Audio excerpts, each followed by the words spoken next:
baboy doon. Busing. Sakto, patapos na mag-display, dumating ng manok. Kaya inunahan na. Dinisplayhan kagad niya ng manok. Maganda manok na naman. Saka yung baboy namin, medyo maganda. Hindi katulad kahapon.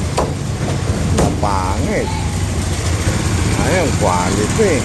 Kahapon, pangit ang baboy namin. Mga busing. Ayos na ang display, ha. Latag na. Yung kasi palimpo, buto-buto, mga bata.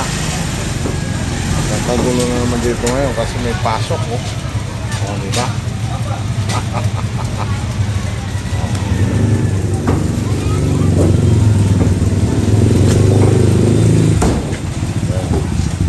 Yung atin isa magdarigma, oh. Mag-ahiwa ng manok, mag-display. Ayan. Inuuna na muna yung manok para madisplihan. Para pag ano, diretso na siya mag-display ng babo. Yung customer talaga. Shout out, ha.